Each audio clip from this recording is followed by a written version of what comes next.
And we are live. What's going on, guys? Welcome to episode number 31 of Hyperspace Hype. I just got home. I was particularly the late one, yet I was still first in the stream room. Wasn't that great. So we got a lot of stuff to discuss, but joining us as always, we have Evan. Hey guys, how's it going? I've had a pretty good week so far. School starting up next week, but I'm happy to be doing the Hyperspace Hype episode with you guys, talking some Ben Solo, some Disney Plus, some Kathleen Kennedy. Oh, and I read some Star Wars comics, so I got to talk about that too tonight. Awesome. Also joining us, we have Carson.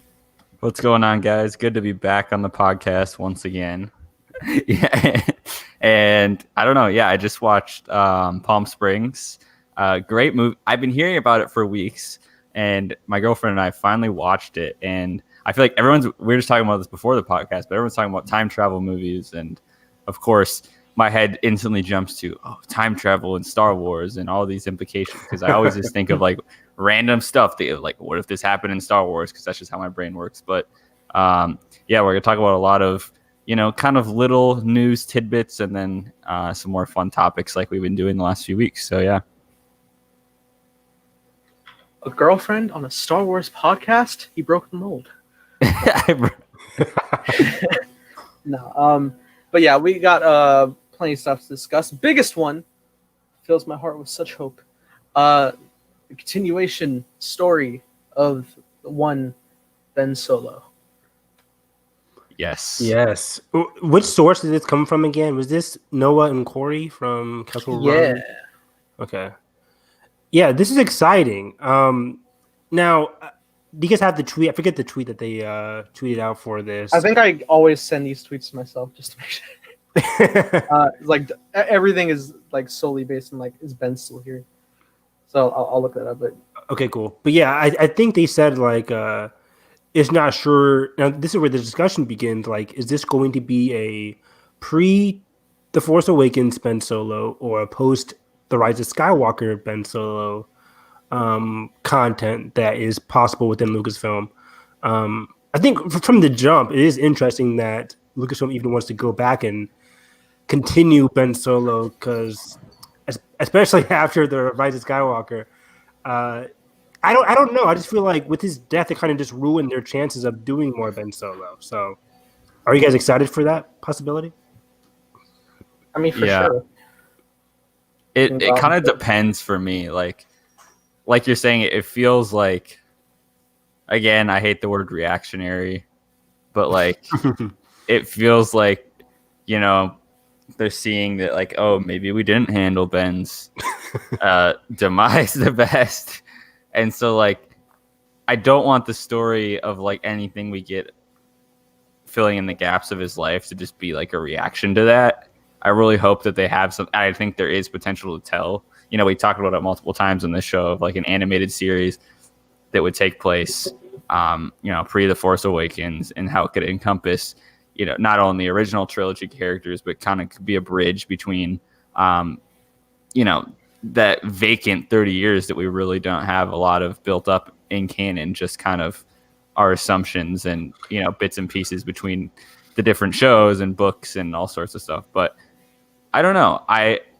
The other big piece that we should mention right away is that, Adam probably isn't coming back anytime soon. So obviously this won't be like a live action return. This is probably more speaking of the actual character being brought back in some form, which I think the biggest thing that would mean is animated show, but I don't know for sure. Yeah, and that's what I would most be down for. I would love to see Dave Filoni walk out on stage with a Ben Solo lip shirt with the question mark. That'd be great. Gosh, that would be killer. Just to, but I do have the 3 tweets from Corey here. He said, we've heard Ben Solo is a character Lucasfilm wants to further develop. We don't know if this is a series or movie, but it's definitely being worked on. We also don't know if this is pre-TFA or post-TROS, but if I were to guess, I'd say pre-TFA. Again, this is in early development. We're also heard nothing about Adam Driver being attached to the project, which leads us to believe that this could be animated or a young Ben Solo featured in a live-action series. This big the big thing here is Lucasfilm is very aware of Ben's popularity, and they do want to continue his story in some form. This is the other sequel trilogy character that we've been hearing about for months. That's so crazy to me. Like, and then also continue. Another scooper, Jordan Mason replied, "Cough pre-TFA cough," but I don't know if he's just like hoping that or if he's looting. We don't know. It makes more sense, but going back to your comment or Corey's comment, I guess it was like Lucasfilm is aware of Ben's popularity. Are they really? Because I think they are now. Why would you freaking kill him off if you want to continue his story? I think they're aware of sense. I think they're aware of now Ben's popularity as opposed to just Kylo Ren. I guess, right? But it just like because they're still packaging Kylo Ren stuff into all the villain stuff and. That's getting mixed review. Like, I understand wanting to continue Kylo's story or Ben's story, I guess, is important. Pre TFA has a lot of good stuff. But I'm just like, it's like I really wanted a post-Tross story. And granted, that would mean like what's up, man? What's up? I would I mean, yeah, like I was saying, like granted, Adam Driver would have to be involved, or I guess would seemingly be involved if it was post-Tross. It's easier to do a pre-TFA one because then you don't really need Adam Driver. But Ben as a character, his voice is so connected to Adam Driver, unlike a lot of Star Wars characters for me. Like I can see somebody else doing the Rey. I can see somebody else, like we talked about Padme. Like there's a lot of different Padmes and Leias out there and Luke's.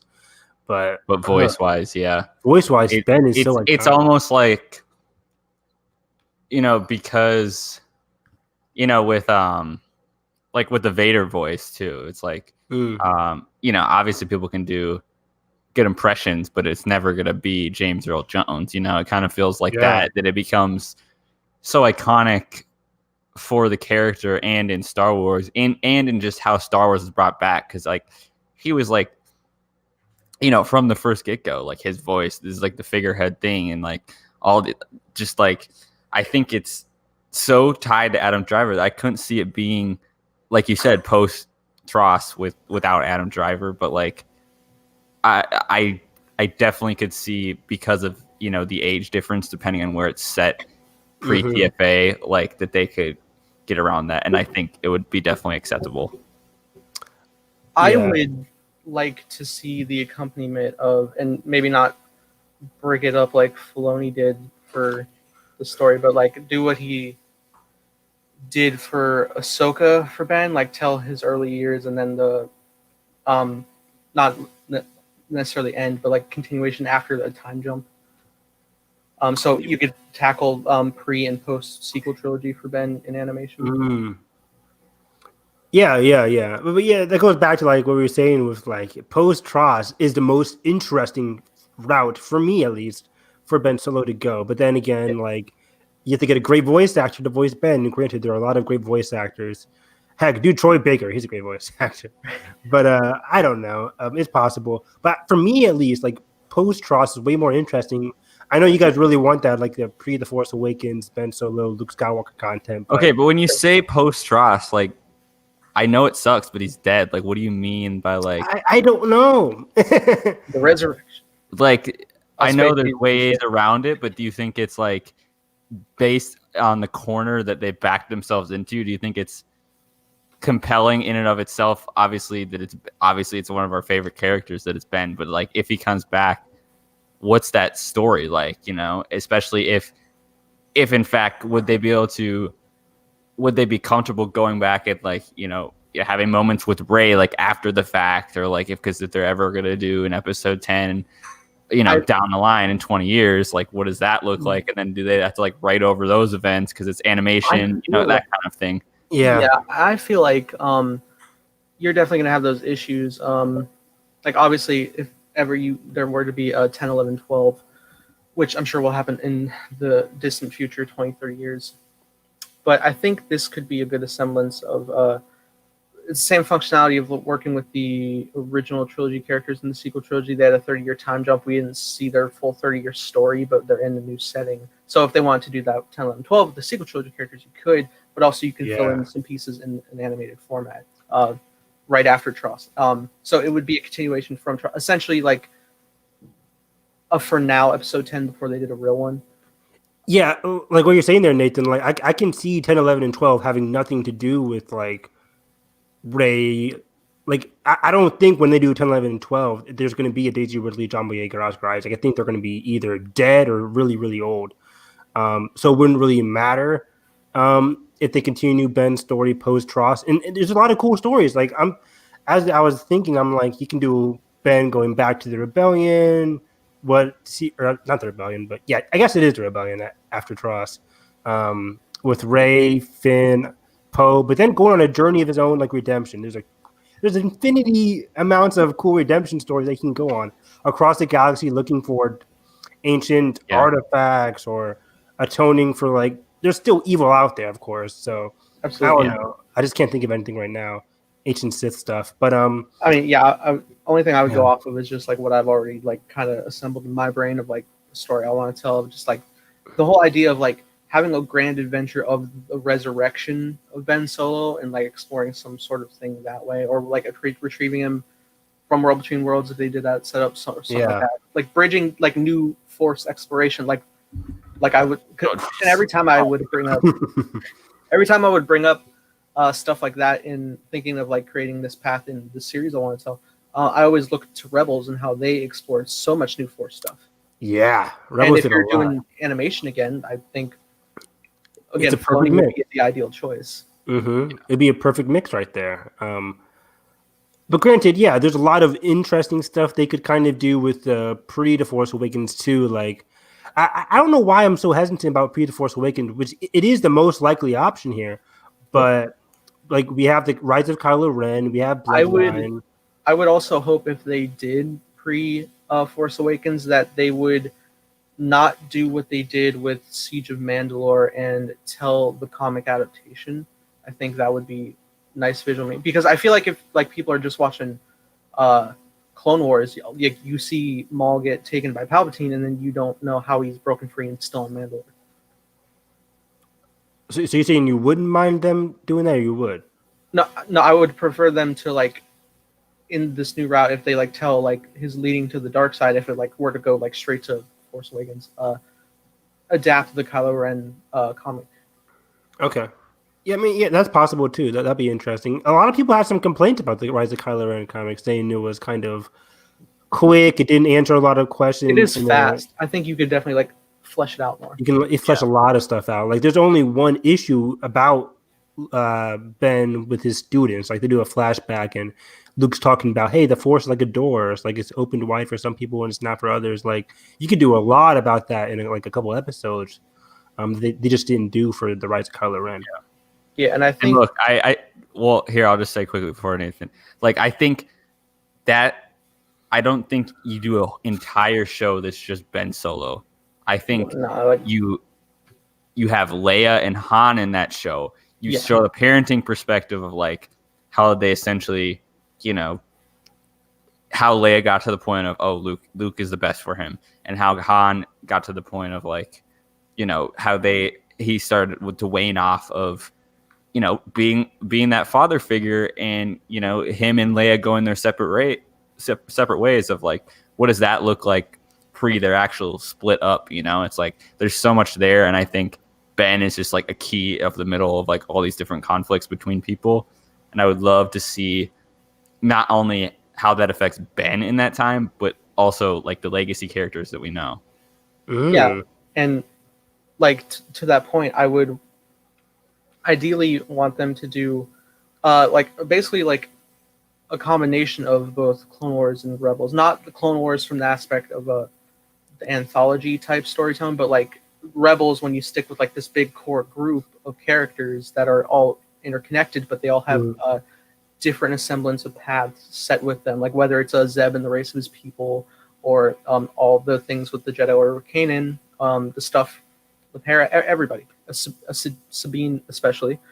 They all have their own separate paths, but do also with what Clone Wars did, which would flesh out a lot more ideals that were rushly brought up to the sequel trilogy through Rise of Skywalker, and like pad them out better. Maybe you don't have to like everything still that's brought up, but you can explore new depths that further straighten things out. Like the whole semblance of Palpatine at all is very random by the time you just get to 9. And in the Rise of Kylo Ren comic, he makes an appearance, but only on like one page. So you can like really flesh out more of these ideals and get them more also set the up. First Order in general. The First Order, that's one thing that I wish the sequel trilogy gave more of, is especially in The Rise of Skywalker, I wish that it reestablished the First Order's grip on the galaxy, because we really just jump into the conflict of like, oh, go win the war. We don't see what that wrath looks like versus, say in The Last Jedi, we feel that way more because we see that they're down to one ship. We never really feel that in The Rise of Skywalker. It just feels inconsequential. And all of a sudden there's just like all these mega fleets and it's just all over the place and like all out of nowhere. I'm not saying the movie had to waste time just like describing every detail to like, oh, how did they amass troops, and then like how did Palpatine do all that? But like Nathan said, I think that could be hints of that and establishing what the galaxy looks like. That's what intrigues me the most, is the galaxy that Ben Solo's in at that point. Yeah, you say that, but like I think J.J. Abrams even said pre The Rise of Skywalker, like he would explain the origins of the First Order, and that never happened. And they become the Final Order. I'm like, what happened to the First Order? So yeah, I really think so. You guys are talking about having a whole, I guess this just blends into our whole idea of the pre The Force Awakens animated series, right? Honestly, if this was to just be like because rumors are all like separately taken together. If it was like this is the new ideal mystery animated series, that actually goes this route of what we're talking about, that would be ideal. Yeah. And it can include, I don't like it so much, but it can include Jedi Leia from The Rise of Skywalker. Absolutely. Further progress that, sure. Yeah, further progress it and say like why she decided to take it down. Because, I mean, granted, in the movie she said like I had a vision of my son's death. That ended up happening. I got to flesh that out better. Yeah, like I had a vision of my son's death and then I didn't do anything to stop it. But so I think, yeah, just have a thing with like Jedi Leia going into why she decided to do politics. Because granted, Bloodline, I think, really established that very well. Right. How she was like, I wanted to do politics. The Rise of the First Order in that book as well. The State of the Galaxy in that book is really important. So, like Carson was saying, if you can have stuff from like Bloodline and flesh that out even more into an animated series and give it more time and see from Ben's perspective, because a lot of Adam Driver's comments about Kylo Ren, even in the lead up to Force Awakens, was like, this is a child or this is a man born in the era of like conflicting ideologies, because his mother was such a devout, I guess, Republic and resistance leadership that she kind of forgot her own son, at least from Kylo's mind. And combine that with Han not being there for him, and then them calling him a monster behind his back when he was doing stuff with the Force. And so, yeah, there's a lot of interesting potential there. I'm just not sure what kind of a lot of conflict we're going to see in this series. Like, it seems like a drama to me. I don't know what kind of other, like, antagonists we're going to see, because granted, the First Order doesn't show up until Club. The First Order doesn't show up until literally The Force Awakens. So what kind of... Yeah, but you say that, but the First Order had to build all... Like, the First Order was rising since the death of the Empire. I always like to think of the First Order as the Empire that never died, and the history of itself. Right, but obviously there was people going back and forth to that point. There was people pulling resources. There was people recruiting people. People were crossing paths, and I think there's definitely a story. Albeit it might be more drama than big action, but I think there's a lot that you can do with that era and with that show, and I guess Ben Solo at the middle. But I don't know who's going to do this show. That's the other thing. Like, I would love actually just a complete new voice to come in, because I think as much as I love Star Wars animation, kind of the core group that does a lot of things, I think we need to keep getting fresh voices, because I think Filoni's busy as much as I love the dude. Like, Filoni's doing way too much. He's doing Mandalorian, and then he's supposedly doing Rebels. Multiple seasons. Yeah, it would definitely be good to get new voices, especially like people who are actually like well established in the world of animation. Like if they brought in, imagine if they brought in like any like form of a semblance of some team from Pixar or something, like that would be great. Jennifer Kent. Anyway. Jennifer Lee, not Kent. Yeah.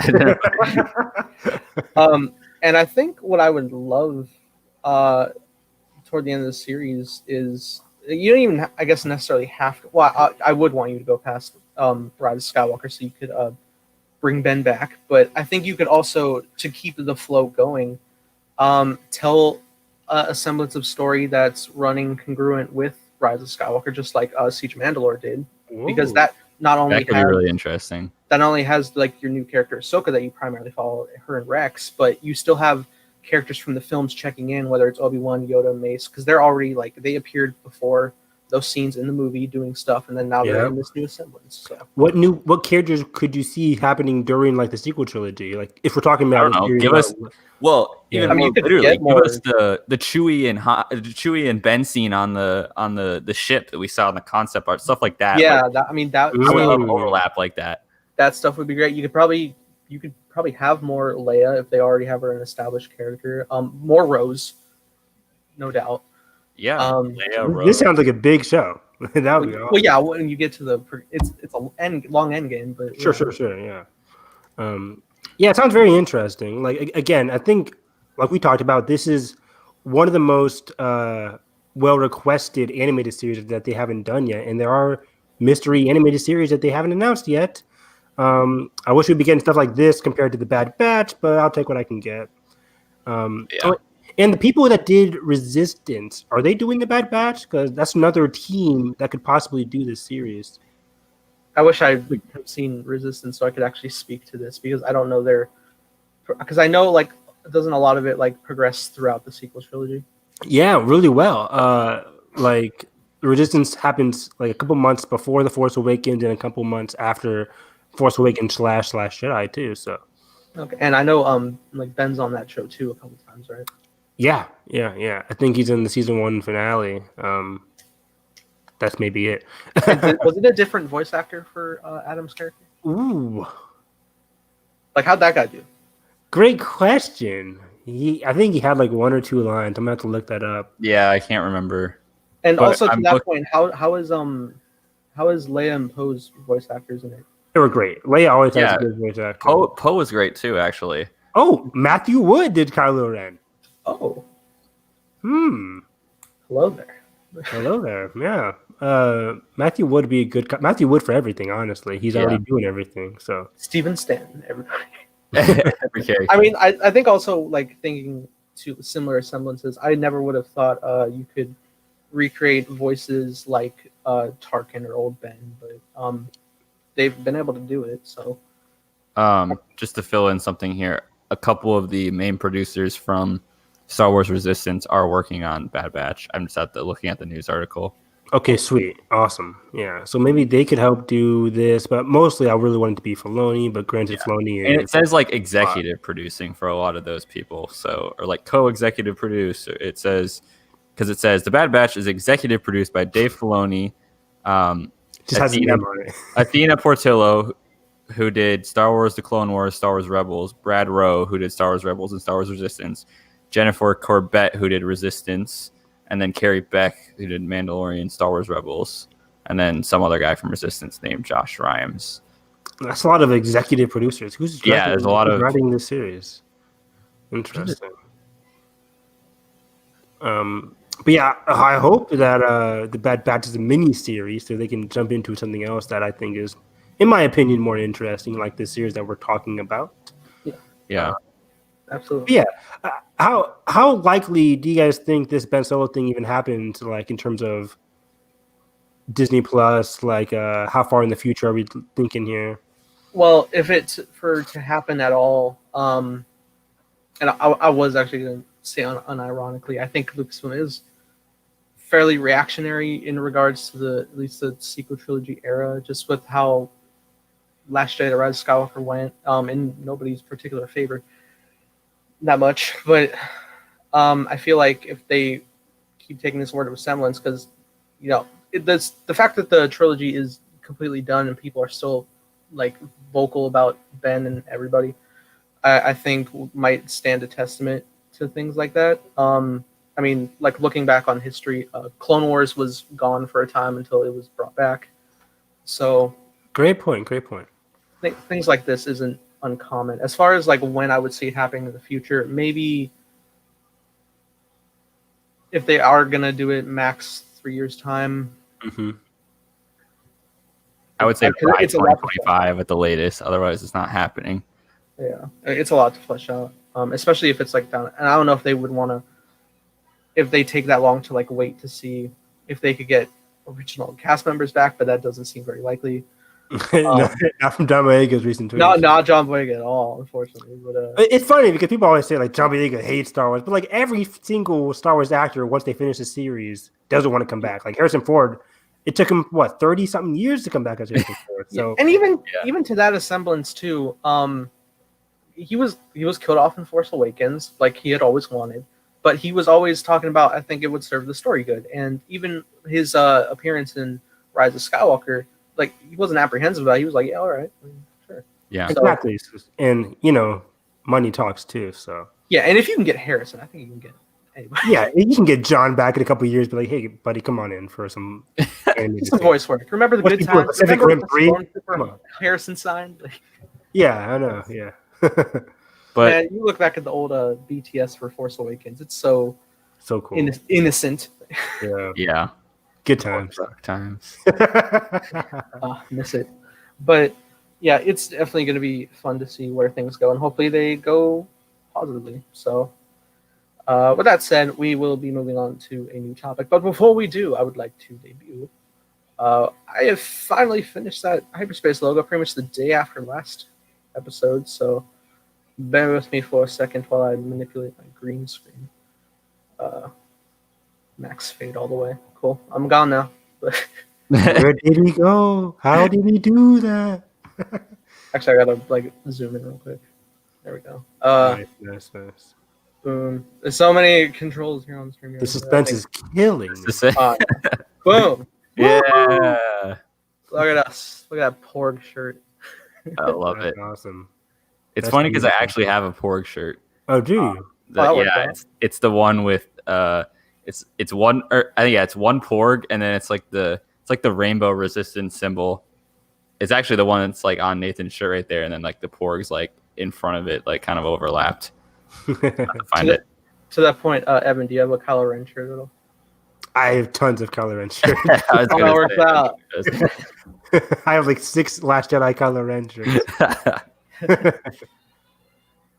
That's awesome. Should we do the Kathleen Kennedy article next? I have that pulled up. Sweet. Yes. We got a comment here from John Hand Entertainment. He says Finn can still be a Jedi, which I think is accurate, but I don't really want it. I'm good. Yeah. Well, I'll get to that point. Are you? Last bit of my. It depends for me. If you're gonna tell it right, at least explain it. Like, you know what I mean? I got something right. There's my gosh, controversy around it. Frankly, I'm gonna tell you something, Ray. I have to tell you something. Which, in the context of the movies, you just think, "Oh, he loves her." Like, yeah, right. Like any logical person would think that, but that's what I initially thought. And then JJ was like, "Actually." But at the same time, in the first movie JJ did, he was like marketing, he's got the saber, and it's like, well, actually. I'm like, JJ, why are you screwing around with Finn? Poor guy. And then, like, Last Jedi, nothing's going on. Even though it's right after, nothing's going on. I have a feeling. Got some more. If he's force sensitive to bring him back, there's no reason for him not to be a Jedi. It's very accurate. It's very true. I'm fine with it either way. I mean, I would prefer one direction over another, but if they do it, like Nathan said, if they write it well, I wouldn't be upset about it. I just don't feel like it's necessary for Finn's arc. Even to a point, he doesn't have to go full Jedi. He could be the same semblance of like Chirrut in Rogue One, where he has some touch to it, but not 1,000,000%. Well, and also like you have to think about his arc in the first 2 movies is like now he's gotten to the point where, you know, he kind of has to balance being a leader now that he's chosen a side, but also like what does that look like in fighting exactly what he was? I mean, still that's nagging at him. And so also he's learning, like, you have to think, I think Leia would be a very good instrument to learn this kind of, like, if he was more like, passive with the Force, I guess. That would definitely be a good kind of push and pull between those two of, like, some more lessons. They could, because I think, especially with Leia's whole Jedi thing talked about in Rise of Skywalker, of like that choice that she decided, this could be a similar choice of, like, maybe Finn takes a different route than precisely of, like, oh, I'm gonna be a Jedi like Rey. You know what I mean? I like that, Carson. Great idea. For sure. For the discussion. I think they will use them. I mean, you're looking at $3 billion movies and 4 maybe. 4. So they're going to use them in the future. I don't know if. I think it will. I think it's going to be at least 10 years before we see them in live action again. I mean, but again to that, no doubt. Again, to the Clone Wars assemblance, that was that started back up with these characters 3 years after Revenge of the Sith. So, yeah, like, people always wanted Hayden to come back. Guess what? Unfortunately, he never really did. Yet. But yet. Scoops. Oh yeah, you're right, dumb one. But like, you can definitely imagine a world where we see these characters again. It's just interesting because leading into the whole Kathleen Kennedy article, I think they want to go in a new direction, which is like, how do you juggle going into a new direction with going back to your old characters now, sequel trilogy characters as well? So, and I know Rise of Skywalker, JJ himself, pretty sure, was saying they like, it's the end of the saga, but they're also still setting up new stories. So, and I think primarily that was in focus with Jonna, and I don't know if that's going to go to, like, her own set story, or if she's going to be featured in the older half of the Lando stuff. Wait, you say she? Yeah. Oh, okay. Because they're going off together, presumably, if Rise of Skywalker is to be taken. Yeah. That'd be interesting. Yeah. I should read the Kathleen Kennedy quote. Okay. Yeah. It kind of ties into the future of Star Wars, because in reality we have to start to consider that these characters are going to be used after the Kathleen Kennedy era, most likely. Yeah. You know what I mean? Like, their big return is probably going to be after Kathleen Kennedy is done at Lucasfilm, and so it's interesting. So the reporter, this is coming from the Wrap, one of the questions he asked was, at the end of last year when The Rise of Skywalker came out, you said you wanted to take time to think about where the franchise is going from here. Are you still doing that? And she goes, oh yeah, it's never evolving process. When I personally came into this, George had already been having conversations with the previous actors, Carrie, Harrison, and Mark. There was a saga that the fans loved, and he never finished. He always talked about doing 9 movies, and he was ready to complete that. And so our focus from the beginning has been finishing the saga, and now we're stepping back. Stories have been told within the universe over the last 40 odd years, and now there's the realization that this is a mythology that actually spans about 25,000 years. When you really start to look at the different stories that have been told, whether it's books or games or whatever other medium. We just need the time to step back and really absorb what George has created, and then start to think where things might go. That's what we've been doing, and that's what we've been having a great deal of fun doing, and meeting with lots of different filmmakers and talent. There's so many fans out there and so many filmmakers that have been influenced by Star Wars for so long that it's a fantastic opportunity to get a sense of who wants to be a part of this. So that's what we've been doing. She is so well spoken. I don't know, like, where'd Evan go? Did Evan drop out? Yeah, like, completely. Oh, I thought I might have, like, bumped him off the thing for a second from clicking something, but no. Maybe his wife or his Google Chrome said having issues with. Anyways, did you hear all of that? Yeah. Luckily for once, I'm not the one that crashed. But yeah, and it's always fascinating to think, just like the whole discussion between Kathleen and George, their mutual respect, because there is clickbaiters there. Right. Yeah, it's interesting, and it's always interesting to think on the exploration of George and his sequel trilogy. I think initially, like the word of mouth was like it was gonna dive into the midichlorian stuff, but like on a microscopic level, and I was like, what does that even mean? In contrast to the two other trilogies, but then I also would hear like it's more influence of it to a power of like real people. And it's difficult to follow, but yeah, I get what you're saying, and it's like, it's hard because, I think, so much of the pull of the sequel trilogy has been how does a new generation handle what the iconic legacy generation has given them or given the burden of. And I think that's kind of very well explored in those movies.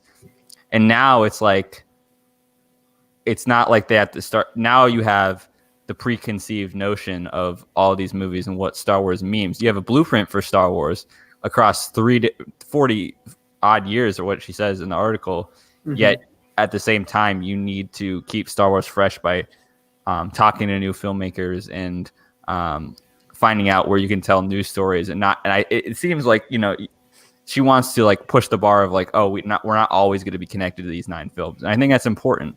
And also in this article, she talks about, because someone asked her about, hiring women filmmakers, and she talks about how much they've loved working with Deborah, and how that she was actually bummed that Nia DaCosta is doing Captain Marvel 2 because they had been looking at her, and she praises her in this article and says she's a great filmmaker.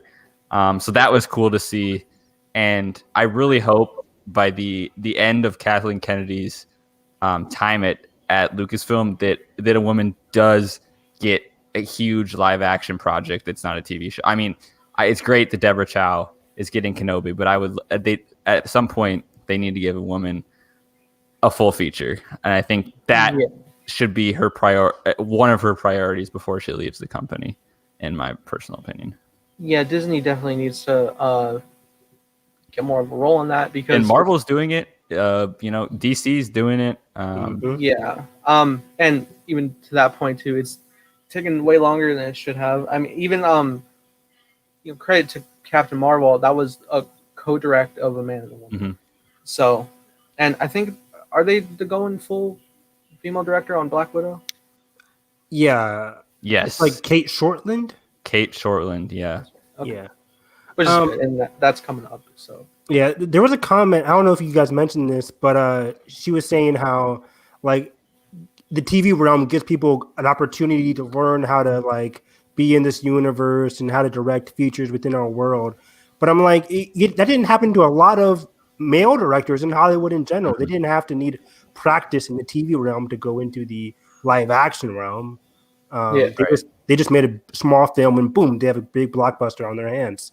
Yeah, I mean, like even like thinking to like Ryan, like he had relatively smaller films, and I don't think his name was probably on the map till Breaking Bad. Yeah, he did Breaking Bad, but then like you get people like Gareth Edwards or the guy who did Spider-Man, John something. But it's like they do these small movies and boom, they do John movies. Watts, right? John Watts, yeah. I was like, Mark Webb, no. Well, kind of Mark Webb too. He just did 500 Days of Summer and then got Amazing Spider-Man. Yep. 500 Days of Summer is so good.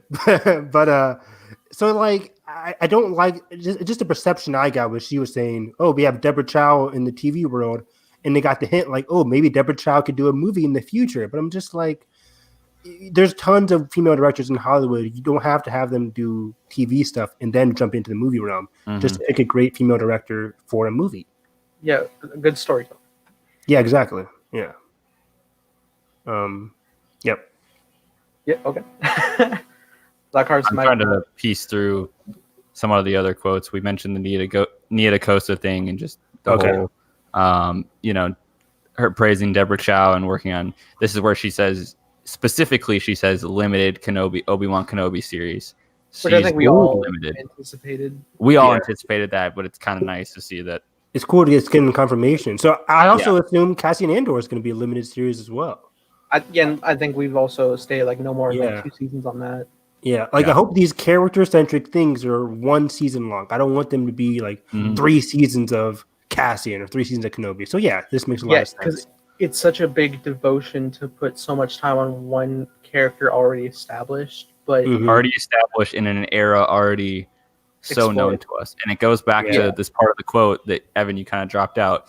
And she said, stories have been told within this universe over the last 40 years. And now there's a realization that this is a mythology that actually spans about 25,000 years. Whether you really start to look at different stories that have been told, whether it's books and games and other stuff. And so they're kind of really, at least in Kathleen's mind, it seems like they're being aware that as much as Star Wars has been told, it's been focused, on in and around the 9 movies. You know what I mean? And like now, it seems like they're more focused on, branching out of that. And I think that's always kind of been the message post The Rise of Skywalker. But it's just we just don't know until really the first couple movies really come out after this, and because I'm pretty sure we were all hoping that Taika's film would be like way far off from the timeline we know. I'm so curious to see where that movie lands. I think Ryan's whole trilogy, that was like the pitch that we've known for so long. Right, that was the out of like, hey, we're just gonna do our thing, like you know what I mean? No box around. And with this new setup for the High Republic, I think you have like such an opportune time to explore 200 years disconnect. Right. Yeah, right. That's what excites me the most is like new filmmakers just getting in and not have to be boxed in, but inspired by what Star Wars was to them. And not to say that the filmmakers of the sequel trilogy weren't fueled by that, but I think there was a lot less pressure to directly correlate to that and just go off of the feeling of Star Wars more so than like, oh, we had to very specifically follow this plot point of because blah blah blah connects to this. And I often think to the back to like the big market critic quote that Disney would use for Guardians of the Galaxy, the first one. Like there was a whole critic quote a year before Force Awakens that said it's Star Wars for a new generation. Wow, that's like a really cool, that's a really cool quote. I still love that concept being applied to Star Wars itself. Like, yes, have a literal new Star Wars for a new generation that's new. Yeah, it's so fascinating, right? Because like Carson and you guys have said, I want these new movies to be like unique directors doing whatever they want to do in whatever era they want to be in. But like, so are you guys thinking these next few movies, these next 3 movies that are confirmed, are they going to be connected? Are they going to pull an MCU route where there's unique directors, one after the other, but also connected? Because people had a problem with that for our trilogy, the sequel trilogy. Like they said, I wanted one unique voice for this whole trilogy. So it's a little give and take here. Like, do we want unique directors just doing individual movies, or do you want unique directors doing a connected story? I don't know, because I feel like audiences are about that, but at the same time, fun adventures are just fun adventures, right. Especially in Star Wars. And they can be serious too. I mean, it's like there's always this expectation now that like, oh, you're not going to get the full scope of the dramatic picture of everything because it's not 3 movies, or you're not going to have enough time to develop things. But I think that in and of itself, it kind of shoots itself in the foot because I think that the movies have, proved itself as obviously Star Wars has been so impacted by movies as a medium. And that's where it's like, it's interesting to see Kathleen talk about, like Evan was mentioning, like the whole TV thing versus movies and how, we're constantly hearing, the future of Star Wars is on Disney Plus. Yes, in a sense, but also, Star Wars is always going to be that unique thing on the big screen for me, no matter what what Star Wars it is. And so I would love to take actually a break from like a trilogy. I would love, until the year like 2025 or 2026 that we just get brand new filmmakers in, like there's some that are already lined up. We get Taika's movie and then we get somebody else's movie, and then we just kind of we just see people take a crack at Star Wars. I mean, that's just the most exciting thing to me. It's like they don't have to be connected. Hello there, Luke. But we have to connect that. We have to go back to Tashi Station. Heck yes. The Tashi Station Disney Plus series. I need it.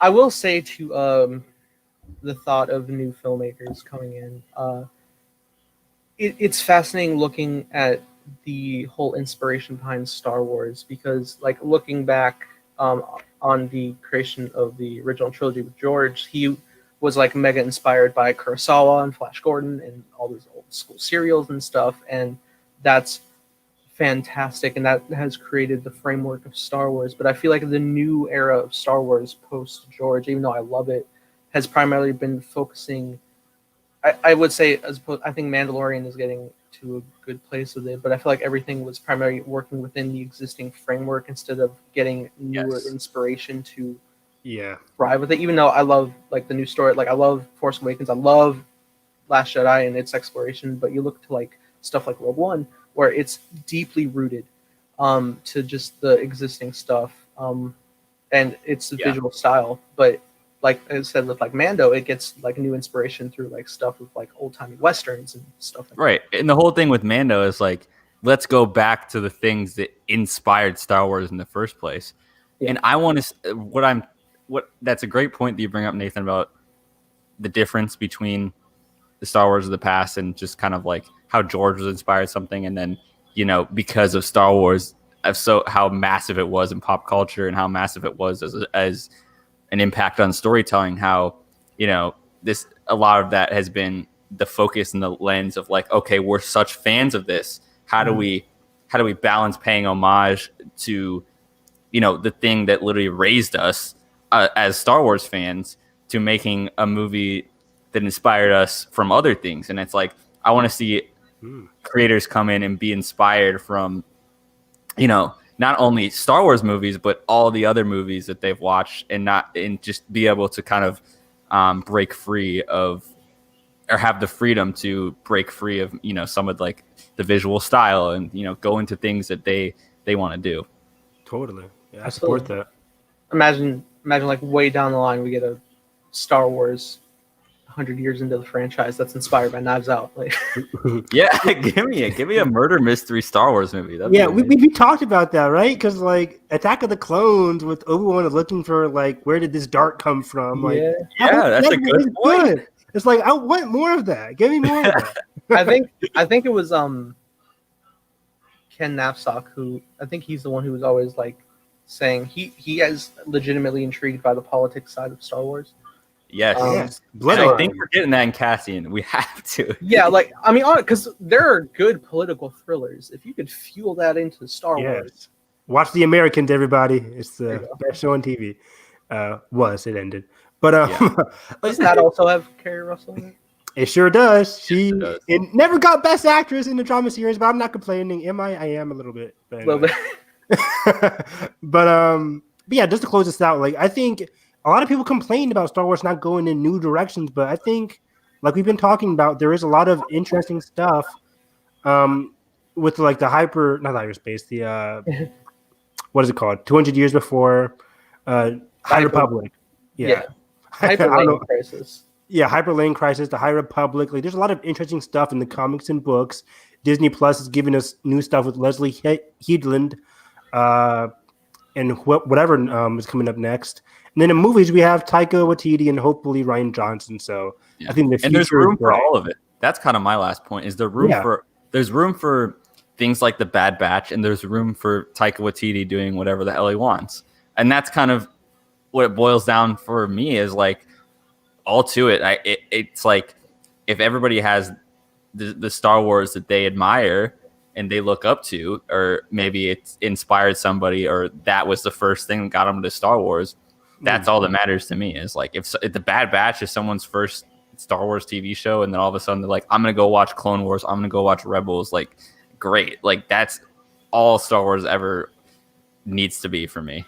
That's a great point. I mean, the whole inception of Star Wars was the fact that it did start with Episode 4, because you're just jumping in the middle of a serial event, and you don't you just get this semblance of adventure right from the get-go. Exactly. Mm-hmm.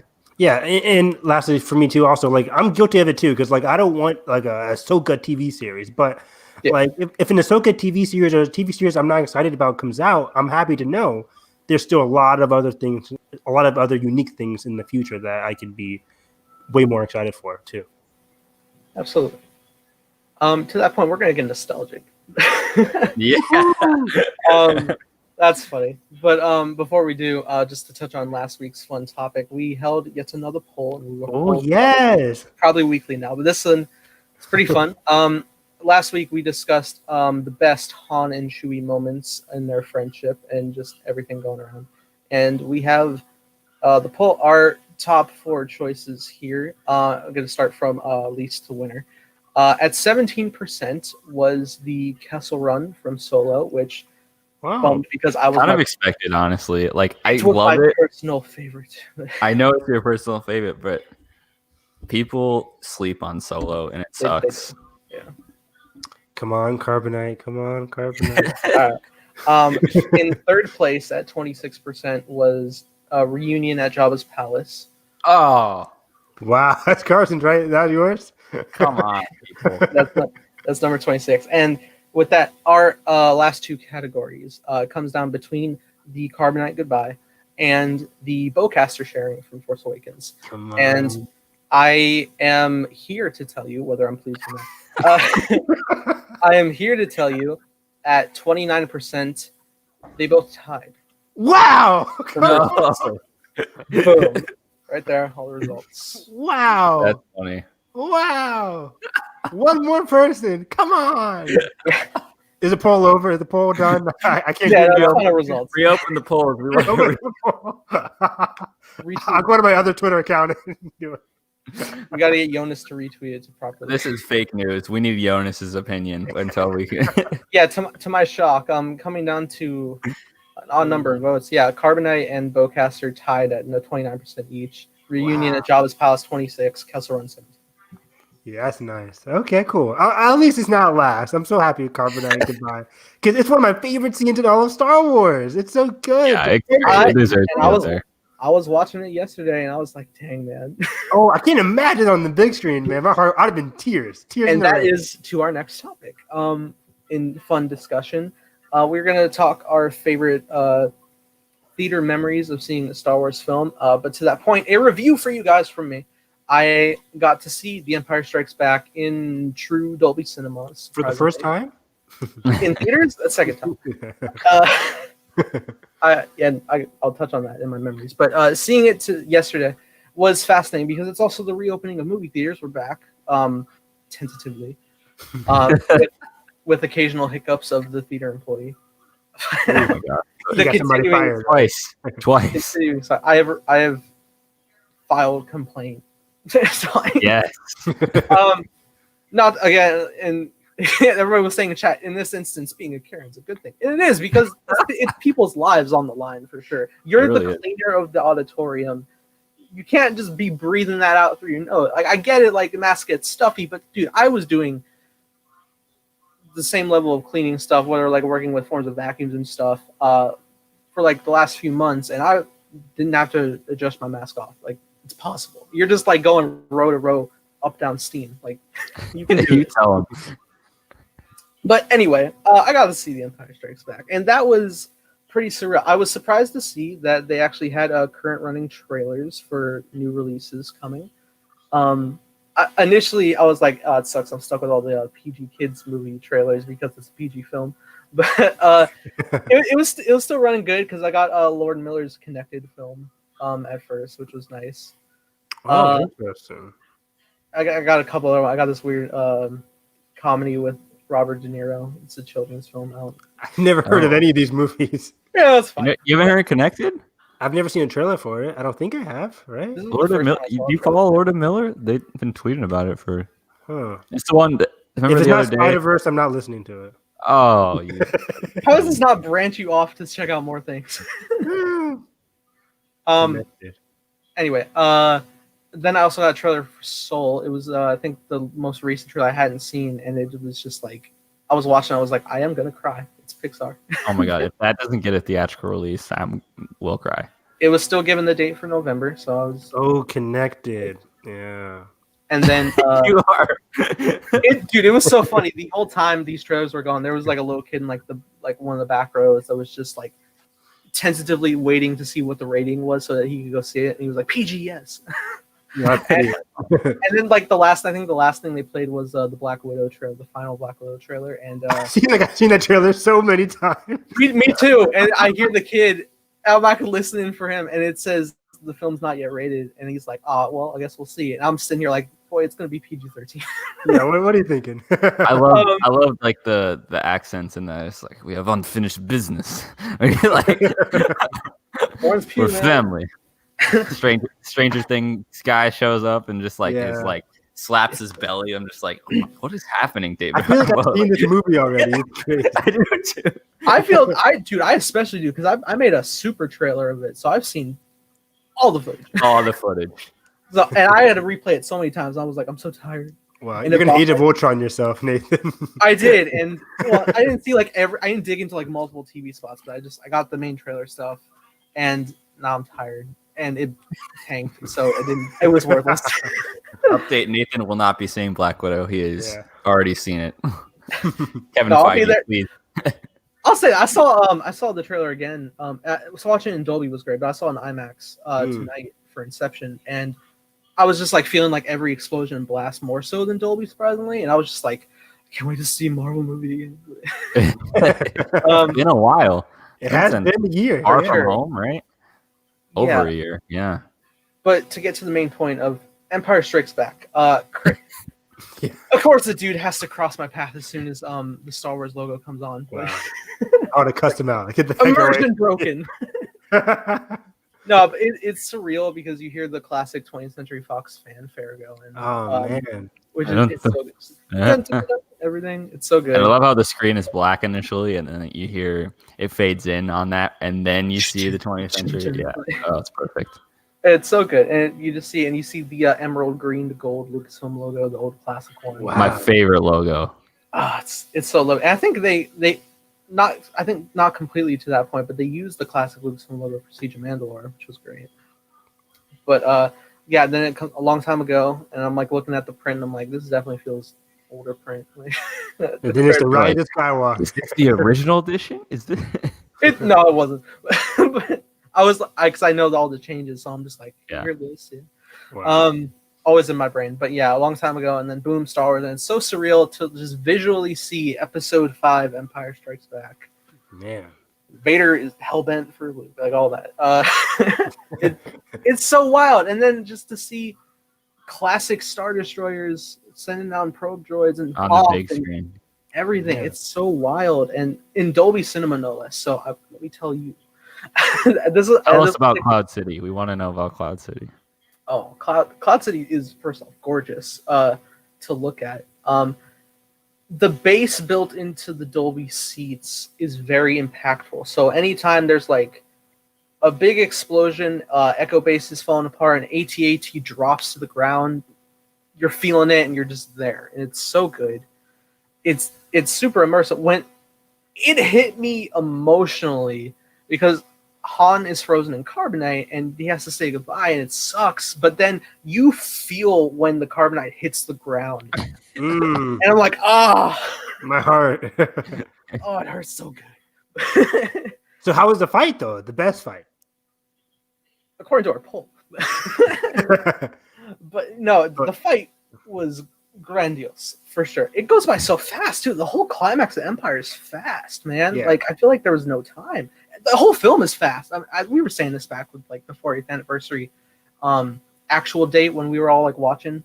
We were just like, we're gonna watch a couple scenes to give our best moments, and they were like, nope, the whole thing. We talked about the whole movie. Right, and seeing it here was something special. Just this accompaniment of just the Imperial March and James Earl Jones in his prime doing the voice and walking around. And it's funny too because I was like I was sitting in the mindset of like experience this in a theater, having only seen A New Hope. I'm not. I'm in the mindset of 1980 is what I'm saying. Mm-hmm. And it's so surreal to like see such an upgrade in budget. of everything, of the Vader suit and the visuals, and it's all the visuals just still hold up, especially on the big screen. Like going through the asteroids and stuff, the Falcon, just the turns, it all still fits. The lightsaber battles are gorgeous. I Am Your Father on the big screen. Oh, I can't imagine. Is a bucket list for anyone. I need it. I have to go. Nathan, you're telling me on this freaking is AMC sponsoring this? Because you're telling me on this. I don't know. I mean, I'm about to be like dropping a full review of AMC's handling of reopening, which will be fun. So, which isn't going to be 100% like yes. Watch you get a copy strike. Like it's like AMC is copy striking you. I've given you years. There's no music playing. They're like, that's our lobby. Well, I mean, they haven't got me yet with how many vlogs I've done. But it's so good. Seeing all the Yoda stuff, the puppetry is gorgeous. It's always weird looking back, looking at the amount of earthly creatures on Dagobah. I'm like, that's just a snake and a Komodo dragon. That's an iguana. Like, we're so used to quacky monkey lizards. Sorry, my cats are knocking down my laptop every 5 seconds. But it was so good. It was so fun. And also, again, like, stuff's going by so fast. Like, the Yoda stuff goes by fast. But, yeah, it's so great seeing the puppetry there and just, like, the new establishment. It's Empire Strikes Back, we all know. But seeing it on the big screen really is something else. And, unfortunately, this was the only day they were doing it in Dolby because Unhinged is out. So, Unhinged. That's one thing I'm gonna say. Unhinged took all the Dolby screens. Unhinged has so many IMAX and Dolby screenings. It's crazy. Yeah, they haven't taken the IMAX because Inception has that right now for at least like a week, maybe. Yeah, but both Inception and Train to Busan Peninsula only have, at my theaters at least, they only have one IMAX screen per day because all of them are allocated to Unhinged right now, and then New Mutants next week. Russell Crowe. Yeah, my Inception one has 2 IMAX, 1 normal, but now Empire's down to 2 standard screenings. I think it's really, I guess, pick and choose what your theater decides to put it into, what size auditorium. But obviously, if you can get like the biggest screen, which is why I went specifically on Thursday instead of double featuring with Inception, is because this was the second largest screen in my theater as opposed to IMAX because I recognized the auditorium number. It wasn't marketed for Dolby on their website, but I knew it was, and luckily it was. It wasn't just a reprint stuff. So that was nice. Nice. But yeah, seeing Empire was really something phenomenal. And I sat through all the credits because like that John Williams score is so special to listen to. I mean, as much as I had a plethora of issues with Rise of Skywalker, I sat for the credits because John Williams in surround sound is phenomenal. Sure. Especially when you're going as classic as Empire, that's definitely something to behold. Same with Rise of Skywalker. Like they replay Imperial March at the end credits there. They're doing it here, of course. I have not gotten to that part of the movie. Right. I never got to the end. But it's a great time. I loved seeing just the original cast back. It's always bittersweet to see Carrie. But it's so great seeing her acting dynamic, especially with Harrison, their chemistry, and it's phenomenal. One of the best on-screen performance. Like, it's so good. Yeah. How was the Luke and Leia kiss on the big screen? I was about to say, that is... every time I've experienced that around people... Yeah, everyone's just like... that was something. Yeah, everybody either just awkwardly laughs or just like... Ooh. It looks like... Everyone just... That's the funniest Mark Hamill thing. Yeah, I love everybody that. is just 3PO in that scene where he's like... 2 is like that's the one piece of mind wipe he didn't get. Like, oh my god! But yeah, dude, it was so phenomenal to see it again. It's interesting because you're not in like a packed room with fans because we're at 30% capacity. We're all wearing masks, so I feel like Vader. But yeah, it was a great time for sure. And we're gonna get into our actual like past experiences, but just for in regards to update for theaters, just for viewers right now, if you're thinking about going back to the theaters, it's basically just comes down to it's at your own risk. There's always a risk. Not everything is 100% safe, even though it's more safe than had they not had precautions. So if you feel comfortable enough to take yourself out to the movies, I would definitely recommend catching Empire if you have not already, or if it's been a while, like for me, where it's been 5 years since I've experienced it in the marathon format. Do yourself a favor and go check it out, especially if it's just you're going to see a re-release at all of anything. And there's a lot of good options. If you're watching Hyperspace Hype, I imagine you like Empire Strikes Back. So it's definitely the top priority for me, and it was definitely worth it. I think personally, just at my own risk. So, yes. To that point, do you gentlemen have any standout memories of seeing a Star Wars in theater? Yes. Yes. Like I'll go first because I don't have a lot, but like mostly it boils down to The Force Awakens and The Last Jedi. Like I remember seeing the prequels in theaters. I think my very first Star Wars movie I saw in the theater was The Attack of the Clones in 2002. I was 6 years old. I should have been 6, I think. And it was a great experience. I think. I mean, I remember falling asleep a little bit towards the middle of that one. That movie never really stuck with me even when I was a kid. But starting with The Force Awakens, though. Oh, real quick though, I do remember seeing Revenge of the Sith in theaters, and that was amazing. Nice. It was a super packed theater. My parents and we didn't reserve our tickets, I don't think. So we sat in the very back of the theater. It wasn't the best spot, but it was amazing to see that, and it was always like ingrained in my memory. But then, yeah, The Force Awakens is definitely the one I remember most because that was like 2015. I was really getting into like seeing movies every weekend at that point. I reserved my tickets. I got to the theater, I think, like 5 or 4 hours before the movie started. Oh, yeah, back when you had to line up. Yeah, I mean, because actually, I don't think I bought the tickets, but there was no assigned seating. Yeah. So I got there super early, and I picked out a great spot. And even like we had 2 hours left. The movie started at 7, I think. At 5 o'clock, the movie theater was jam packed, like super packed. Nobody else could come in, and we had 2 hours left. People were just talking amongst each other, like talking in the audience. People making friends. It was very fun.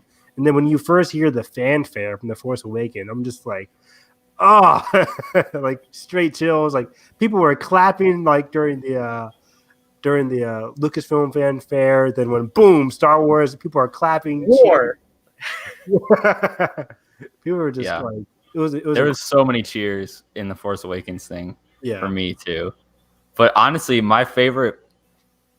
of my favorite moments of the theater, just quickly about the sequel trilogy, has been the absolute silence in the movie theater when Rey caught the saber, and the absolute silence in the movie theater during Holdo's sacrifice. Yeah, literally, it is so eerie, and like you just hear everybody go.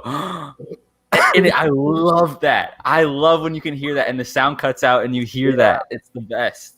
It's unforgettable. I saw that movie. I saw Last Jedi like 7 times in theaters, and every single time, people are like, oh. Like, oh man, it's so even when Rey kills or when Kylo cuts Snoke in half, the audience goes crazy. And they look at each other. You're like, oh. Lost my mind. Going back to my first Star Wars theater experience, my dad.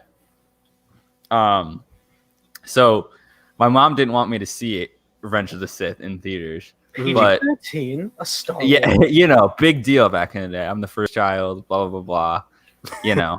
Star Wars is too violent for you. Anyways, both my aunt and my dad, rectified that, made sure I was able to see Star Wars. But cut to the point, I think it was probably a couple weeks after Revenge of the Sith came out because we were probably there's probably 10 people total in the theater. But my dad snuck me out for a matinee showing. I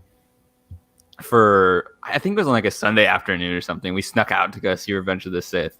And it was just unreal. That's the most vivid childhood memory I have of going to the movie theaters. Wow. I remember so vividly the whole third act, honestly, and especially the Yoda and Palpatine fight, and then of course all the Mustafar stuff. Because I kept looking over to my dad. I'm like, "There's lava," and I'm like, "Oh my god!" Honestly, Revenge of the Sith is okay for children, and it's like, "Oh yeah, we're good," until you see the man on fire and screaming in agony. I'm like, yeah. So I remember he's have you seen Chris Duckman's review where he has the figures and he's burning an Anakin? Yes. And But yeah, that was my first theater experience. And then I remember I can't remember if we told my mom about it or said we saw something else. But then I remember for some reason there was like a newspaper article about Revenge of the Sith, and we were all sitting like at the table, and it must have been a review or something, because I think my mom was reading it, and she's like, you let him see this? Like, my parents got into a fight about me seeing Revenge of the Sith, and so it's just so ingrained as my first experience. But the last thing I'll bring up is, I've told this to both of you actually several times, is my opening night of The Last Jedi. So it was on. I was exhausted, right? Because it was the last day of finals, and I had to take then I had to fly home to Minnesota at the time. Then I had to drive to the theater with my two friends and my brother, and the projector wasn't working for 30 minutes. Jeez. And I was like, I thought I was going to have a panic attack. Like, I pretty much was. Like, I couldn't handle it. I'm like, I need to speak to somebody, because luckily other people like went out there right away. There's like, this is unacceptable. Star Wars fans on opening night, everyone's got their. They want those free tickets. That's what they want. Collectible popcorn. Turn the lights off. Yeah, no, that's exactly right. Everyone's like, turn the lights off. Where are the trailer? But it was scary, because we finally got to it and working. And they only played one trailer, because they're like, we're going to give you shortened trailers. So then I was like, this is too soon. Go back. I need more trailers. I'm not ready yet. And with the Avengers trailer. You gotta lead me up here, man. I need the Infinity War. I need to get ready, because otherwise, then all of a sudden you see the Lucasfilm logo. I'm like, oh my God. It's happening. I don't think I've ever been more vocal in a theater before, especially like especially like Throne Room. I never forget. It was like, it's pretty much quiet when Yoda shows up in that movie. And I like was flipping over my chair, man, when Yoda showed up in that. And like, I got looks. I remember getting looks during that movie. And all my friends like, what are you doing? Even my brother was laughing. I'm like, dude, Yoda's back. It's the legend. Like, yeah. And then Mark Hamill looks back, Master Yoda. Oh, and then it's even more like special when it's like, oh, it's Yoda, and he's a puppet. He's a puppet. Yeah, no CGI. The Last Jedi for me, man. My brother remembers like looking at me, because I'm rocking in my chair during the when Ray's the whole time. I'm like spinning. I'm like, oh my God. When Ray's going to like show me who my parents are, I'm like, oh, like my head starts spinning, because like all these different theories are in my head. I'm like, is she gonna see her parents? Really? Are we about to get a reveal? Oh my God. Is it Obi-Wan? Like, is it Obi-Wan? Like, my heart's beating so fast, and then it's her face. I'm like, what? Mind blown. And then she's talking to Kylo Ren. I'm like, oh, and I'm like, God. Is he there? I'm like, what's going on? The Force vision when he's there. Man, I was losing it. If I made Last Jedi, I would have messed with people, and I would have like show me my parents, and then it's just like you see Luke, but it's just he's actually behind her. Oh yeah, because the reflection is having funny as heck. Oh my God. Last Jedi had tons of. Let me just say one last thing about Last Jedi is, okay, two quick things. One, Last Jedi is the only movie that I like literally forgot that there was a third act. Like, I thought I'm like, oh my God, I forgot about Crate. Like that was like one of the biggest things in marketing. That was one of the biggest things in the marketing, and I genuinely forgot about it until I saw the planet again. I'm like, oh my God, we still have a whole battle to go. And the other thing is going back all the way with Revenge of the Sith, and then getting to show my dad The Last Jedi for my second viewing. And my second viewing of The Last Jedi is when all my emotions just exploded, because everything with Luke especially just hits you like a freight train the second time. Because the first time with that movie, just all adrenaline, you're like, oh my God, they teamed up, Throne Room, like all that. And you get the reveal that, like, obviously Luke's not there, and then you're hyped about that. But then the second time you're thinking about the emotional journey. And then like my parents weren't like, my dad was like getting emotional, and then I was getting emotional. I was just crying, and my dad was crying. I'm like, oh my God, I get to show him like Luke's last leg of the journey here. I'm like, oh, this is just too much. Dang, I'm about to cry right now. Right? I love this movie so much. When I saw New Hope in '77, wow. Everyone was like, for your age. And then we all went out and we're like, oh no. No, the first Star Wars I saw in theaters was Revenge of the Sith, 2005, I believe. I hope it was 2005. Yeah, well, in 2003, it was early scrutiny. summer. This summer. Yeah, that was an interesting one. Again, to the semblance of theater seats, you had to find your own. I actually remember not completely picking the seats, but like my dad was looking for good seats, and I was just like, the aisle row here good? In the semblance when there's like gap aisles in the in the old layouts. But like, yeah, that was actually like a really great sweet spot. And the whole time I'm watching Revenge of the Sith, I have like some Star Wars knowledge in me, primarily 5 and 6. Not knowledge, it's just me watching visually. So I'm watching Revenge of the Sith, and I knew the marketing had Vader was going to be in it. And the whole time, because my dad, this was actually his second showing of seeing it, but my first showing, and I'm always like leaning over, and because my brain doesn't take in plot, so he does. I don't know that Anakin Skywalker is Darth Vader. So the whole time I'm like, when's Darth Vader showing up? Like the whole time, even though it's like, oh, cool, Grievous and stuff. I'm like, when's Vader coming? And he's like, oh, he's coming, and then he appears at the end, and it blew my mind. I was like, Anakin's Vader, like, Wow. And I'm like, I'm such like a little like elementary schooler, and I'm just like, it blows your mind, but it's so fun. It was so. That's funny you said that, Nathan, because like I wonder, like, did I have that big moment? Like, did I already know if Anakin was Vader or something like that? Yeah, like I always have the knowledge that Vader is Luke's father, because that's just something you grew up. But you don't really get the name Anakin Skywalker until Return of the Jedi, and then you have to see the plot. Otherwise, you're just I'm watching Revenge of the Sith, and I'm just like, this Anakin guy, all right, pretty cool guy. Even though I'm not picking up on the name Skywalker, it's like, all right. You know, I guess when you're a kid, you don't really listen. You just focus on visuals. You're like lightsabers, pod racing. Yeah, which is probably why I love Sith so much. It was like, there's like 7 lightsaber battles. Oh, especially with Grievous, it's like sensory overload. He's just sitting there like 4. Oh, I don't think so. Took him out with a blaster though. And I was like, all this stuff, lava, like everything. It's so good. And Yoda CG, interesting. I had no issue, but yeah, when you get to the era of Force Awakens, that's when things get trippy. My biggest Star Wars memories are when I'm going to these fan events. First ever Star Wars fan event been to was the marathon Phantom Menace to Force Awakens premiere. Wow, I still don't know how you did that. It's crazy. No First clue. screening 1 hour early than the rest of the public. Congrats. Right. I am more important because I paid $80. And I bet you were exhausted.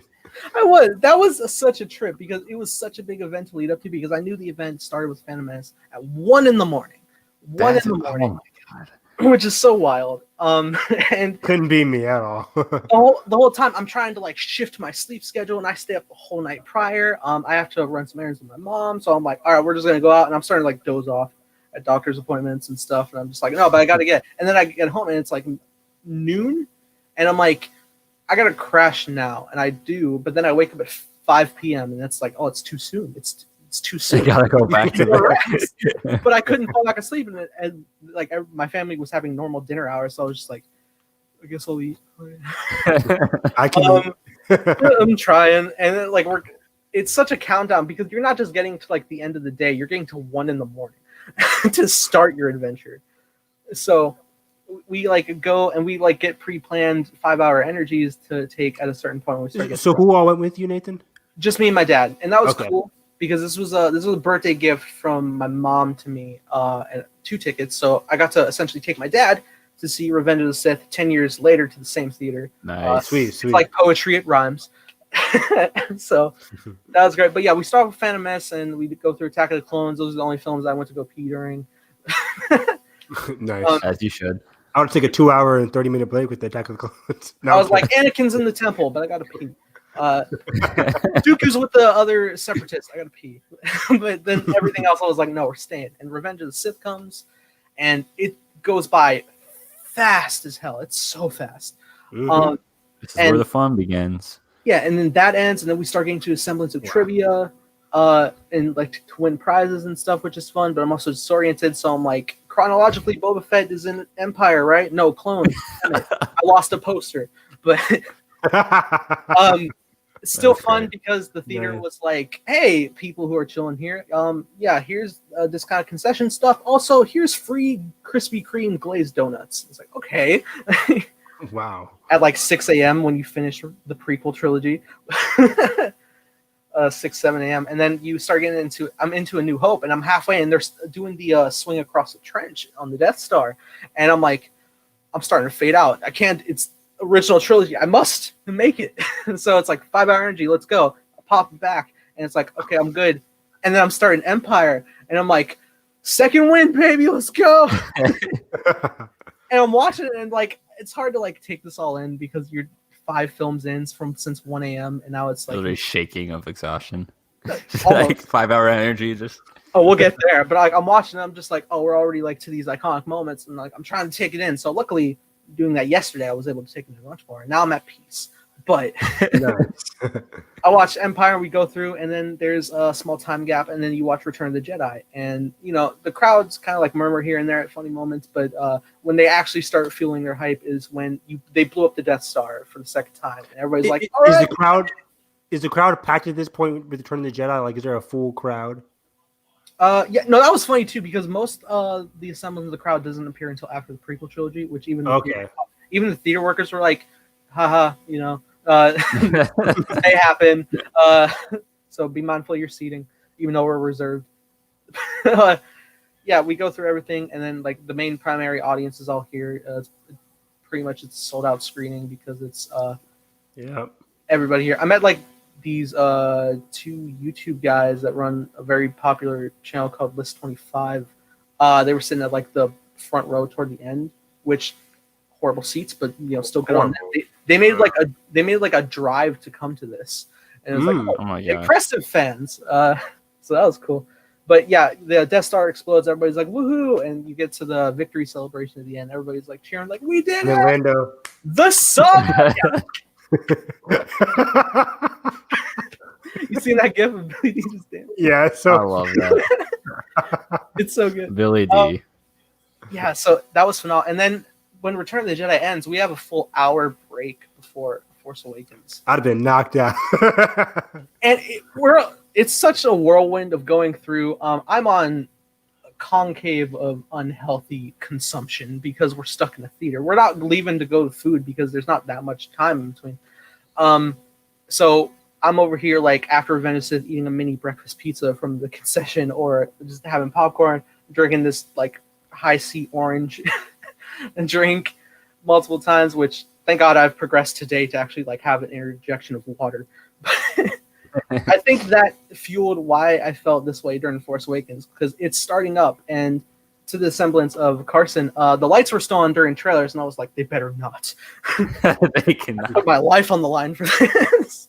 And now we're starting up, and it's like it's the new Lucasfilm logo, and it's like, oh my God, we're here. And it's a long time ago in the Star Wars. And at this point, I'm literally hyperventilating, and I thought it's because I'm a huge fan, but it might be because of my sugar consumption. But all that mixed together, I'm just like, Lucas vanished. Like, everything.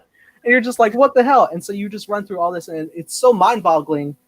But by the time Force Awakens is over, I'm not only like impressed. 27 hours I've been awake. So I'm just like, oh my God. So eventually I'll go again and again.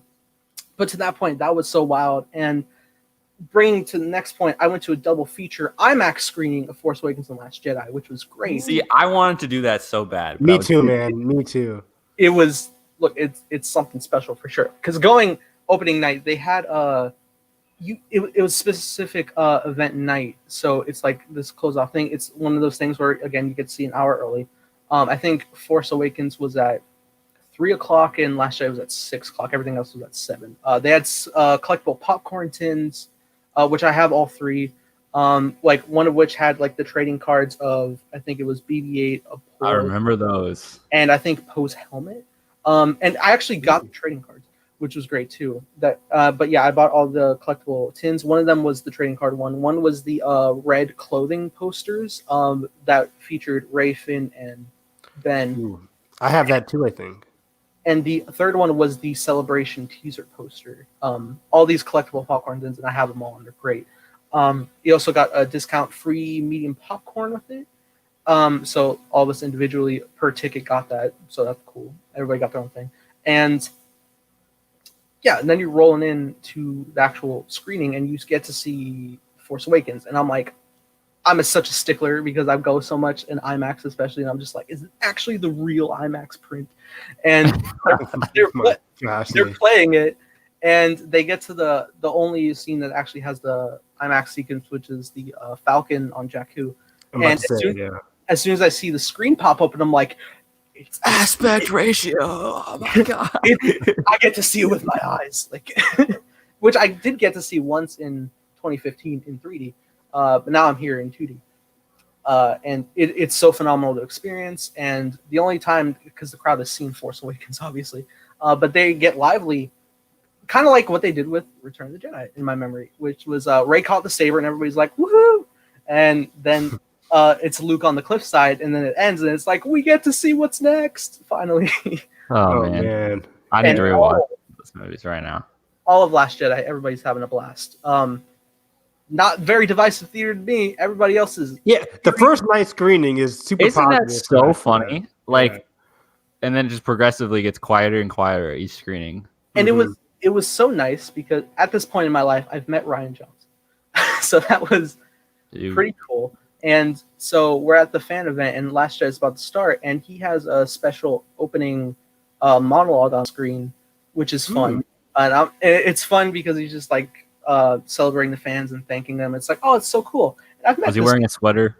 No, he was wearing like a normal. He didn't get the knives out yet. He was writing it. Almost there. But that was great, and you get to see a full BTS accompaniment special on John Williams composing not just Last Jedi, but effectively just celebrating him with the saga before you actually get that Rise of Skywalker bonus feature. I got it in 2017. In a semblance, but then you get to go to the whole film, and it's such a blast. It was so fun, and especially the Holdo scene. Everybody's just like breathless. So like I went back to IMAX the second time for Last Jedi, and I was like, I hope the audience responds to that the same way again, and they do, and it's so phenomenal. They're like to the point where theaters put up warnings. Yeah, I remember that going around Twitter. The audio is not cutting out. That's how. Oh, I remember that too. Yeah. Oh, it was so wild. Funny. Yeah. But yeah, I think those would be like the biggest stuff for me. Otherwise, I get into Rise of Skywalker and my whirlwind of bipolar for that. Yeah, like I was audible for that one, but in all the wrong ways because when Kylo Ren says like you're a Palpatine, I'm like shaking my head. My friends are looking at me because I had like my brother and I brought 2 friends with me, and I'm like I kept whispering like, guys, I don't like it. I don't my like arms that. Were crossed. I don't. Yeah, like, I'm like I don't like this guy. I was like wait a minute. I'm like bring it back. Bring it back. My biggest tip off at first. My first big tip off was like they're going through Pisana and Rey's like Ochi ship, and I'm like cool, and she's like I've seen it before, and I'm like no. No. Yeah, that was. Oh, and then as soon as I saw like Rey dead, I'm like. Kylo Ren's gonna give his life to save her. Like I just knew it. I'm like, it was the same moment like where Iron Man snaps his fingers. I'm like, okay, Iron Man's dead. But this one, I wasn't thinking Rey was dead because I was like, okay, no, but this is gonna run smooth because I imagine. I knew he'd do the healing thing, but I was like, they're a dyad. Things will be fine. They're super powered together. Guess not. I hoped, but I was like, given the rules of the Force, I'm like.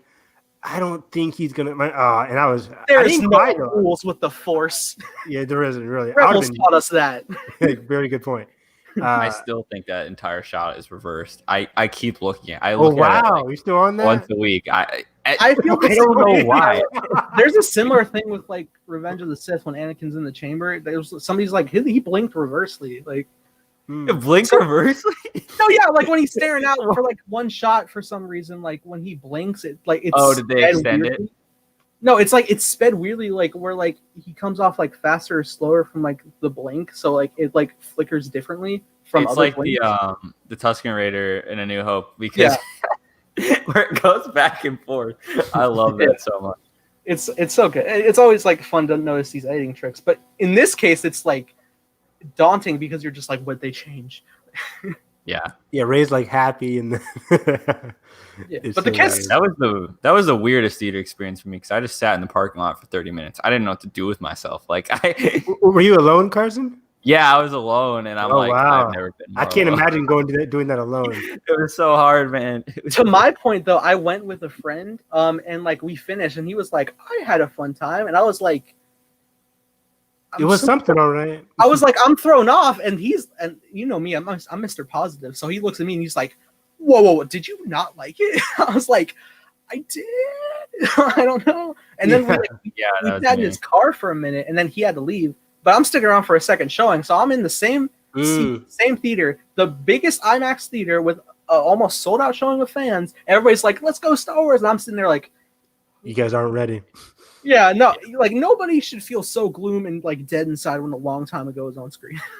It's still crazy. I saw that movie 4 times in a row opening weekend because I bought the tickets. I'm like, I'm not getting a refund. Yeah, no, I saw it 3 times. I told myself I was going to get a refund if I didn't like it, and I ended up not liking it. But I still went anyways because I wanted to see it in Dolby and IMAX and everything. Yep. So, after my second screening, my brain was like, "No, wait! Now that I know what's coming, I did have a good time." And I remember that you tweeted that out. You're like, "I had a blast." I was relieved. I was like, "Thank God it is good." But then I keep bouncing back and forth. I'm like, "Wait, no."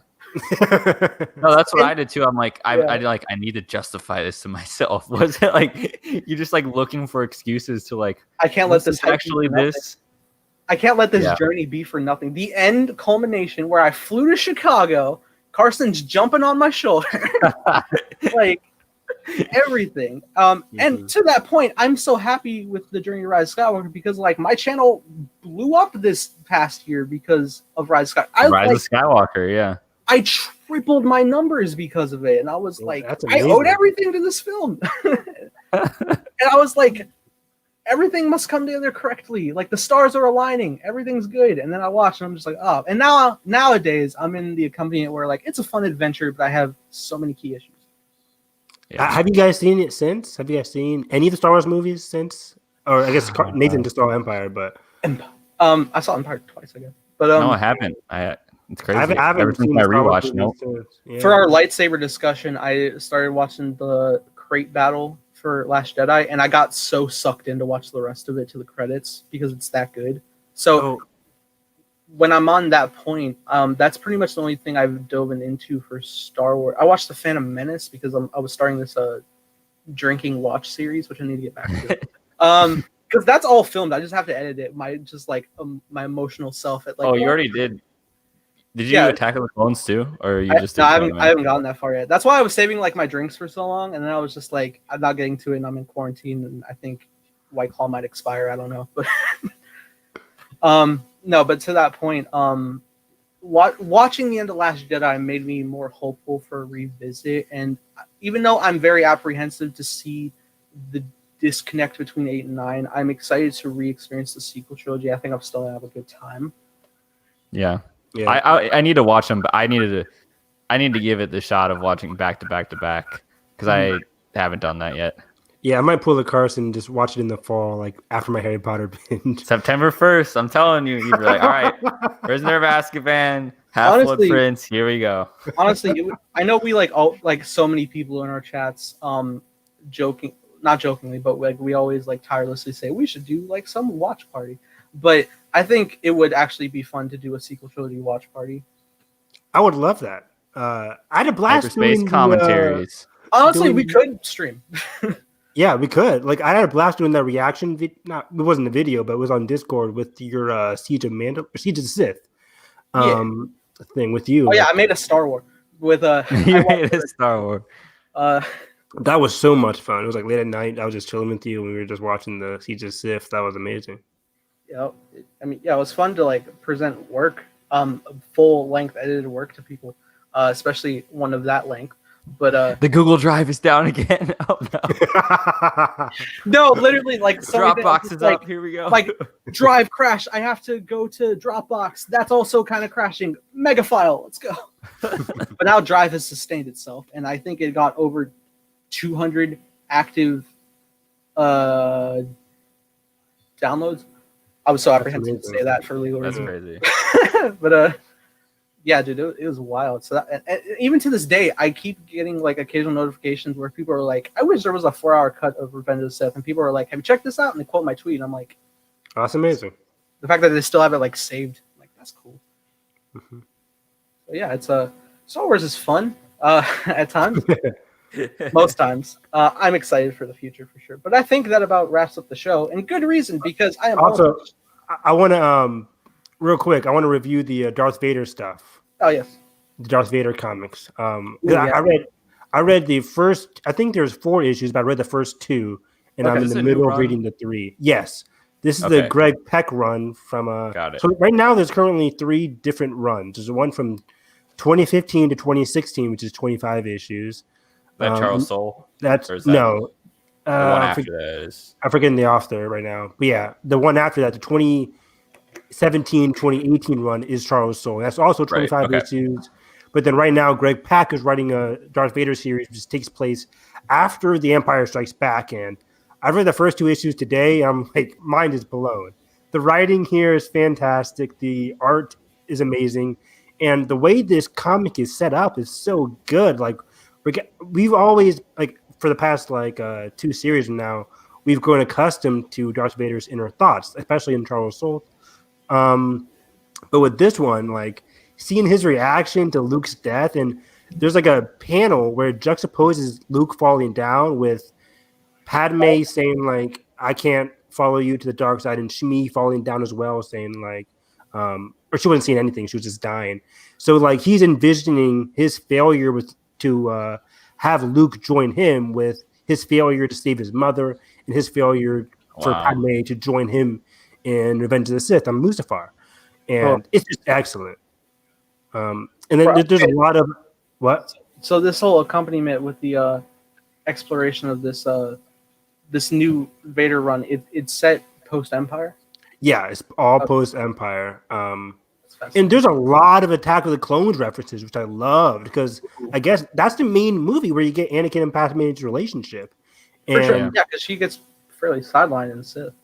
Totally. Agreed. And so in this series right now, he's trying to discover, now that he knows that Luke Skywalker is Anakin's son, he's trying to see like who hid Luke Skywalker from him. Who was the one that did this? So the first place he goes, of course, is ding ding ding Tatooine.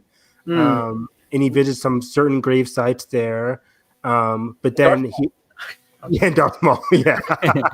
He's like, who is this guy? No, but I see him in Naboo Starfire when I was 9. But then he goes to Naboo, and also this series is an awesome droid sidekick. What's the name? Z6. And the droid sidekick is freaking amazing. Like, it's nothing too special, but it's very comic relief, which is necessary. Like, it's not cracking jokes, but it's a very like, oh, hey, this is Lord Vader. Hey, Lord Vader, we can help you out here. Like, he's very Empire. He's a very Empire themed droid, but he's also very comical too. So he's like kind of like the droid from Force Unleashed. Yes, exactly. Yeah. It's just very cool because he's like, hey, Vader, you left the guy alive over there. Like, you should. They shouldn't attack Lord Vader. They know what happens if you attack Lord Vader. It's just the droid is very funny. But they go to Coruscant and they go to Padme's resting place. And the droid's like, why are we here? And he's like, we're looking for his mother. But ding ding ding, nobody's there. So they track like this. There's like this tracking signal that the droid finds within Padme's resting place in Coruscant, and it leads them to the Queen's shadow on this other planet. I forget the name of it right now, but her name, I forget the name. Not Padme, Sabe. So they're together, and right now in the issue I'm reading, she decides to join them, even though she's like a rebel, I guess, but she wants to also find out who was the one that killed Padme, because right after Padme's death, of course, the Empire arisen, and she never got a. Is that what is Vader trying to figure out who killed Padme, or does he still? Yes.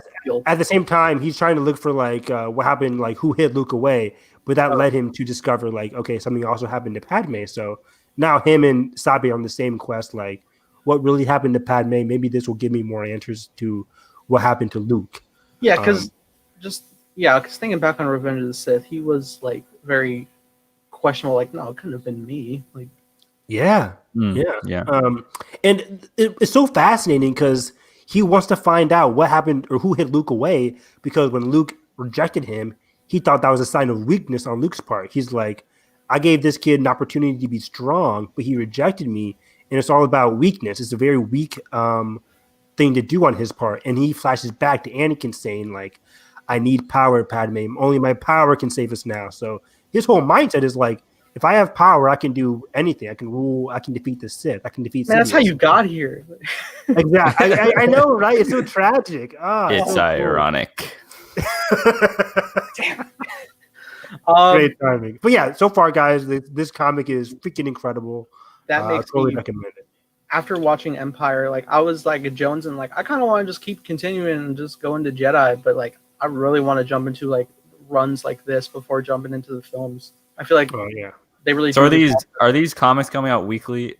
Monthly. Monthly. Okay. Yeah. Comics. I think maybe twice a month, maybe once a month. I'm pretty sure it's just once a month though. Okay. That's cool. Really, really good. Oh, I'm looking forward to it. Oh, okay. We bounced from 1 to 2 viewer, and now we're about to sign off.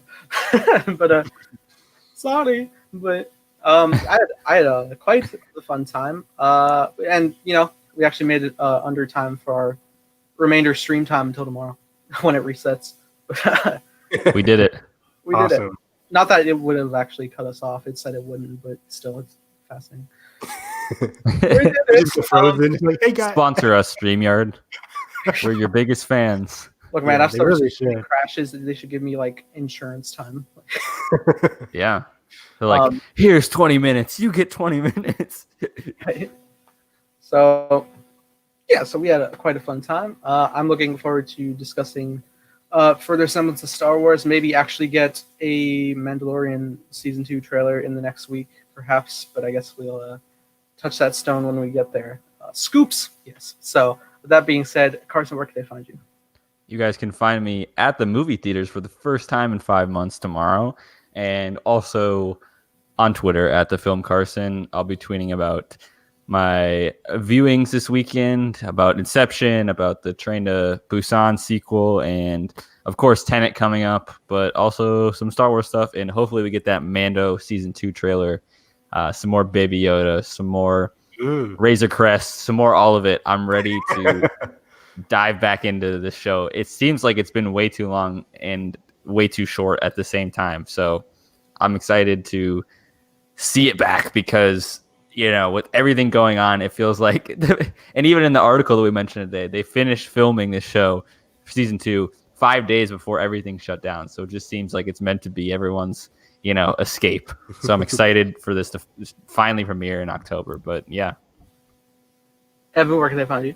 You guys can find me on Twitter at HarrisEV9. And yeah, like Carson said, it's very funny because at the beginning of the week, I'm like, oh, this whole Hyperspace hype is going to be all about the Mando Season 2 trailer. And that did not happen. But we had a lot of fun stuff to talk about today. So that was really awesome. And find me on Twitter talking all things Star Wars. I might be tweeting my reactions to the next couple of Darth Vader issues I'm reading. Big Brother is currently airing, so here are my hot takes on everything going on in Big Brother. I'm loving it.